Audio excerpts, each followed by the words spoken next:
Antes de comentar os dois temas que me trazem a essa tribuna nesse instante, senhor presidente, permito-me, desta tribuna, porque sei que ele está acompanhando esse pronunciamento, levar o meu abraço fraterno a Léo Johnson, que hoje está aniversariando, é um amigo de uma vida inteira, e quero transmitir daqui, do Senado Federal, essas felicitações a Léo Johnson, desejando-lhe muita saúde, paz, sucesso sempre e vida longa.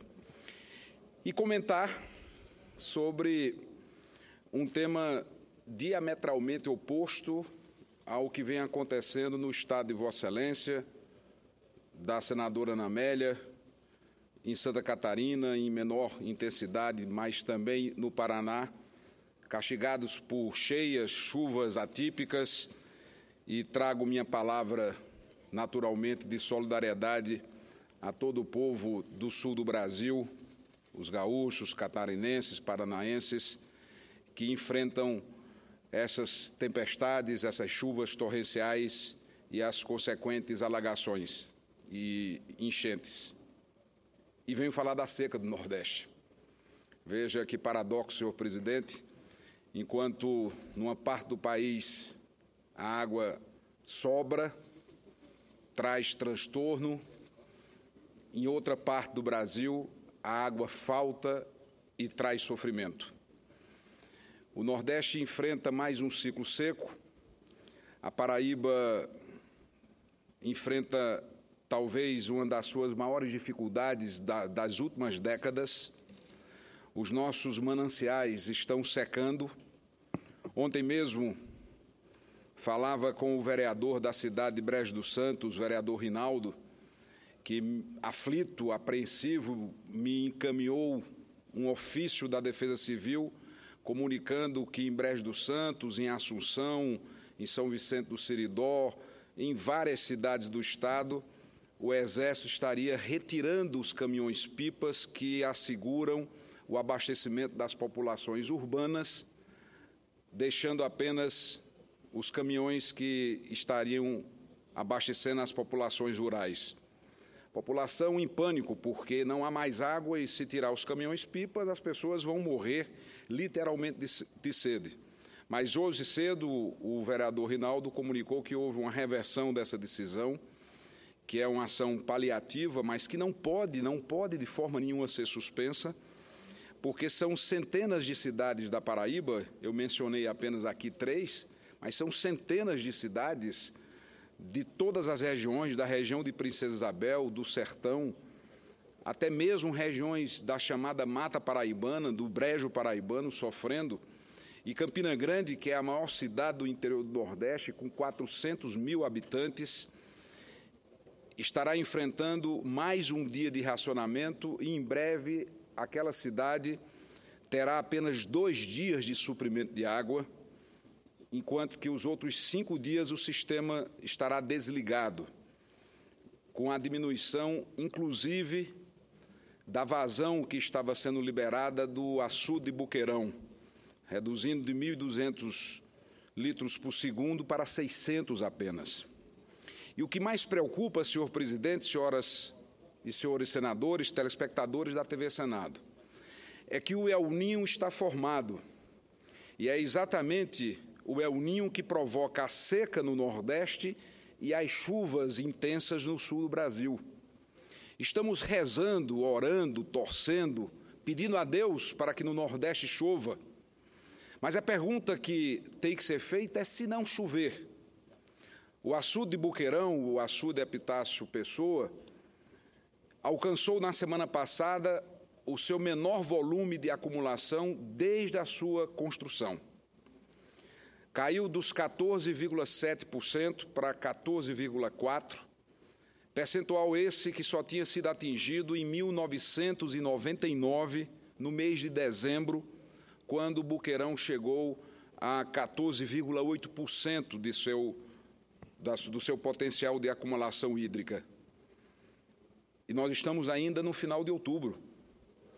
Até dezembro, onde provavelmente, numa época de chuva, não haverá recarga do açude, esse percentual será ainda mais reduzido. repito e insisto, vamos rezar, vamos orar, vamos torcer, pedir a Deus para que chova. Mas se não chover, há de se ter um plano B. E já ocupei esta tribuna várias vezes, em anos passados, inclusive, não apenas na presente quadra, para cobrar, exigir das autoridades do governo federal e principalmente das autoridades do governo do Estado da Paraíba, providências para a elaboração de um plano de contingência, um plano emergencial, caso o açude não resista por mais alguns meses. Obviamente, a transposição do São Francisco é a solução. E queremos que o governo federal adote providências no sentido de antecipar a conclusão da obra já bastante atrasada, avançando no seu cronograma e, consequentemente, garantindo essa solução definitiva para a população abastecida pelo açude Boqueirão, que não é apenas a cidade de Campina Grande, são várias outras cidades que são abastecidas por aquele manancial. Mas, provavelmente, até o próximo ciclo chuvoso, se assim Deus permitir, a transposição não estará pronta. E o que fazer? Qual o plano B? Rezar para que chova pura e simplesmente? Não, é preciso que o governo do Estado apresente à população da Paraíba, principalmente ao povo de Campina Grande, um plano de contingência, o chamado plano B, um plano emergencial, caso não chova no próximo ciclo de chuvas. É essa a exigência, esta cobrança que a cidade de Campina Grande faz nesse instante, por meu intermédio, cobrança que é feita por várias outras cidades, centenas de cidades da Paraíba, que estão entregues à própria sorte diante da incompetência, da omissão, do descaso verdadeiro do governo do Estado e do governo federal com essa gravíssima e preocupante situação que pode se transformar em breve numa catástrofe de grandes proporções. Fica, portanto, senhor presidente, mais uma vez, de maneira repetida, reiterada, o meu alerta, a minha cobrança, a minha exigência, que faço não em meu nome pessoal, por óbvio, mas faço em nome do povo da Paraíba, Estado que aqui represento, faço em nome do povo de Campina Grande, para que nós possamos ter a resposta das autoridades do governo federal e do governo do Estado para a apresentação desses planos emergenciais tão necessários para trazer o mínimo de tranquilidade às populações atingidas por essa longa estiagem na Paraíba. Senhor presidente, de forma rápida, um comentário e peço mais alguns minutos do tempo, com a generosidade de Vossa Excelência, para que eu possa, de forma didática, sobretudo para que os telespectadores possam entender a fundamentação jurídica do novo pedido de impeachment que as oposições entraram ontem na Câmara dos Deputados. O impeachment está regulamentado na Constituição Federal, no artigo 85 e pela Lei 1079 de 1950. A primeira regra que precisa ser lembrada é que qualquer cidadão brasileiro tem legitimidade para pedir o impedimento do presidente ou da presidente da República. Tanto é que todos, sem exceção, todos os presidentes da redemocratização do Brasil para cá sofreram pedidos de impeachment. Até mesmo Itamar Franco, que já assumiu o mandato fruto do impeachment do presidente Collor. Itamar foi o que menos teve pedidos, recebeu 4 pedidos de impeachment. O presidente Fernando Henrique Cardoso, igualmente, mais de 2 dezenas de pedidos foram apresentados, inclusive por deputados à época que hoje são senadores. A senadora Vanessa Graziotin, o senador Lindenberg Farias, apresentaram pedidos de impeachment contra o presidente Fernando Henrique Cardoso. Com o presidente Lula, também mais de 2 dezenas de pedidos de impeachment foram apresentados. E nos casos pretéritos, nenhum deles prosperou por uma razão simples. Não havia materialidade do crime de responsabilidade que é o pré-requisito jurídico necessário para que se tenha o processo aberto. E por que toda essa imensa repercussão no caso dos pedidos apresentados em relação à presidente Dilma? Não é por ser um fato atípico, não, em absoluto. Acabei de dizer que todos os outros ex-presidentes sofreram pedidos idênticos. Então, não é um pedido atípico, não é uma anomalia, não é uma situação rara. Todos os presidentes, insisto e repito, enfrentaram pedidos de impeachment. A presidente Dilma tem repercussão por uma razão pura e simples, porque no caso dela, o crime de responsabilidade foi cometido. E não sou eu que digo, é o Tribunal de Contas da União que afirma, em parecer consubstancioso, aprovado por unanimidade por todos os ministros que compõem aquela egrégia corte, e não me refiro às famosas pedaladas fiscais que podem ser justificadas até, podem ser explicadas, mas eu me refiro, sobretudo, aos decretos de suplementação orçamentária que foram firmados sem a autorização legislativa. Já disse e repito, crime de responsabilidade na veia. Centenas de prefeitos no Brasil, governadores até, já foram punidos por assinarem decretos de suplementação orçamentária sem a indispensável autorização legislativa. E o novo pedido de ontem surge porque constatamos, e consta do pedido apresentado ao presidente da Câmara, que decretos de suplementação orçamentária foram assinados sem autorização da Câmara também no ano de 2015.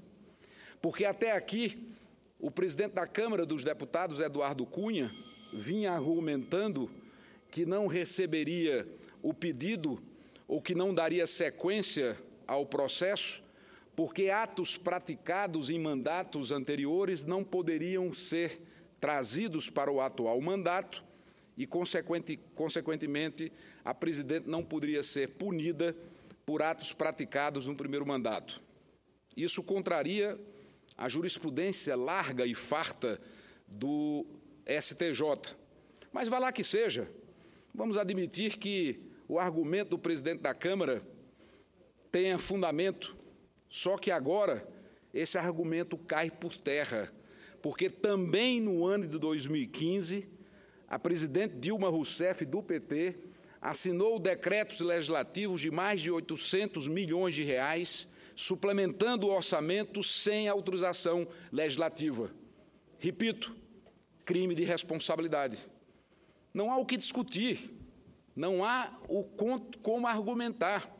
E mesmo que você conceda o benefício da dúvida, o juiz natural da causa, ou seja, quem deve julgar os casos de crime de responsabilidade, é a Câmara dos Deputados e o Senado Federal. Portanto, se você tem a prova material, inconteste, irrespondível, dos decretos que foram assinados sem autorização legislativa, não resta outra alternativa ao presidente da Câmara senão abrir o processo, sob pena de estarmos negando o preceito da prestação jurisdicional do Estado. Está aqui na Constituição brasileira que o Estado deve prestar a sua assistência jurisdicional quando é demandado. E, repito, o juiz natural da causa, nessa hipótese, é a Câmara dos Deputados. Você pode até admitir que mais adiante, e concluo, senhor presidente, diante de sua generosidade, e o senador Álvaro ocupará a tribuna em poucos instantes, poderíamos até admitir o benefício da dúvida e que mais adiante o Congresso, porque fará também um julgamento de caráter político, venha absolver a presidente Dilma, o que seria por si só muito estranho. Agora, o que é inconcebível, inaceitável, é que o processo não seja aberto, porque o crime foi praticado. E aí você estará praticando um outro descumprimento da Constituição, que é a negativa da prestação jurisdicional do Estado brasileiro, porque, insisto, o juiz natural da causa é a Câmara e o Senado, ou são a Câmara e o Senado. É como se um delito qualquer fosse cometido duas pessoas estabelecessem uma lide, procurassem o Poder Judiciário e um juiz dissesse: não, esse processo eu não recebo, simplesmente não vou fazer o meu papel de juiz, de analisar essa causa. Pois bem, pedimos que o povo brasileiro fique atento à gravidade desse instante e só mesmo com pressão popular, só mesmo com a manifestação da nossa gente, nós teremos a análise desse pedido de impeachment absolutamente fundamentado pela Lei 1079, pela Constituição Federal. Inclusive, a Lei 1079 de 50 estabelece o rito que já foi usado, inclusive, no episódio passado, pretérito do presidente Collor. E fica aqui este alerta à população brasileira para que se mantenha mobilizada nas ruas, nas redes sociais, atenta à imprensa, em relação à fundamentação inquestionável desse novo pedido que foi encaminhado pelas oposições brasileiras ontem à Câmara dos Deputados. Senhor presidente, agradecendo mais uma vez a tolerância de Vossa Excelência, aproveito esse instante derradeiro na tribuna para solicitar a leitura do requerimento número 9, que está sobre a mesa, que tem a assinatura de vários líderes, que pede o regime de urgência para um projeto do senador Requião, que já havia sido aprovado no Senado, foi aprovado com modificações na Câmara dos Deputados, retornou a esta Casa e solicito, na forma regimental, por gentileza, a leitura do requerimento número 9, para que nós possamos ter a tramitação em regime de urgência dessa importante e relevante proposta do senador Roberto Requião. Agradeço a tolerância do tempo, senhor presidente, e o prestígio da audiência dos que nos escutaram pela Rádio Senado, também pela TV Senado, e ficaremos agora com a palavra sempre diligente, competente e altiva do senador Álvaro Dias.